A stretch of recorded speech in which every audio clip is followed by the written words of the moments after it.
মায়ের অবস্থাটা এটা অনেকটা ব্যক্ত করা মানে মনের কথা ব্যক্ত করা কি সম্ভব? সব আমি হলাম পিতা।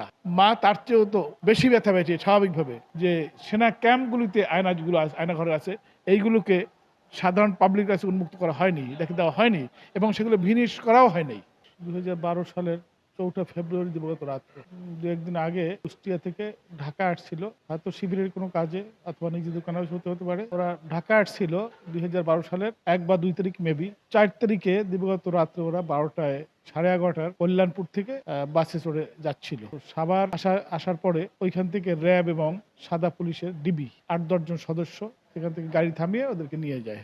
এটা আমরা পরবর্তী সময়ে ৬ তারিখে জানছি গাড়ির সুপারভাইজারের মাধ্যমে জানছি। তো এরপর তো আমরা ৬ তারিখ থেকেই সরকারের বিভিন্ন দপ্তর, প্রতিরক্ষা দপ্তর সবখানে ঘুরছি। পুলিশের আইজি সহ র‍্যাবের হেডকোয়ার্টার বিভিন্ন বাবের চায়ের ছিল যে যারা নিয়ে গেছে জামান ছিল র‍্যাব চায়ের জামান এই নেম প্লেট ছিল সুপারভাইজারের তথ্য অনুসারে। এই জন্য র‍্যাবের চাইরে গেছি। র‍্যাবের ৪ আর ১ এইটার সম্মিলিত জায়গাটা হলো মূলত যেখান থেকে ধরে গেছে এই জন্য একেও গেছি।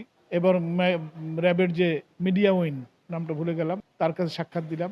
বিভিন্ন জায়গায় আমরা সব বুঝলাম যে সরকারের এই র‍্যাব এবং ডিবি এরাই নিছে। তারা তাদের কথাই বুঝে গেল কিন্তু ওরা আশ্বাস কোনো প্রকারের সাড়া না দেওয়ার পরে আমরা কেস করছিলাম। হাইকোর্টে রিট করলাম। রিটটা আবার ওরা এক পর্যায়ে খারিজ করে দিল। তো এখন আবার এই ২৪-এর ৫ই আগস্টের পরে আবার আমরা নতুন করে আবার কেস দায়ের করেছি। আন্তর্জাতিক অপরাধ ট্রাইব্যুনালে দায়ের করেছি। কিন্তু দুঃখের বিষয় হলো যে আগে যেভাবে ওই ফ্যাসিস্ট সরকার যেভাবে গুম করেছিল তাদের যে কথাবার্তা যেভাবে ছিল এখন আমরা যেন আশ্বাস দিতে পারতেছি না এর বিচারটা যে হবে আশ্বাস দিতে পারতেছি না। কারণটা আমি বলি সেটা হলো তাদের কথাবার্তা আচার-আচরণ যেভাবে চলতেছে এটা তারা যেন এইটাকে বিচার করবে না এইটাই আমাদের ধারণা হয়ে গেছে। যদি বিচার করাইতে হয় সেখানে আবার তাদের উপর প্রসার ক্রিয়েট করতে হবে এবং এই সরকারের মধ্যে ঘাপটি মারা কিছু তাদের দোসর আছে, তাদের প্রত্যাত্মা আছে। এটা আমাদের ধারণা হয়ে গেছে।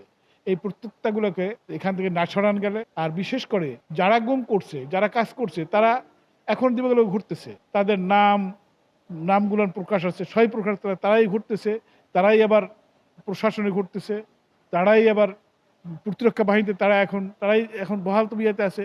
তো বোঝা যায় কি যে তারাই বহাল তবিয়তে হলো এত অপরাধ করার পর তাহলে এরা কি এর বিচার করতে পারবে? এটা আমার মনে হচ্ছে না।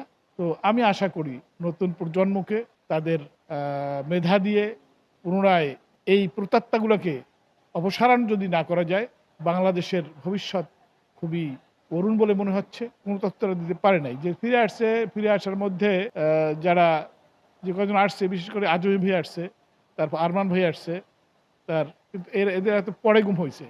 আর ওরা তো হয়েছে আগে, এরা তো হয়েছে ১২ সালে। এই জন্য তাদের তথ্য তাদের কাছে আমরা পাই নাই।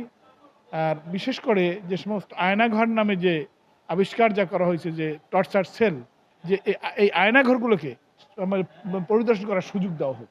তো আমরা তো একটা ধারণা হয়ে যাবে।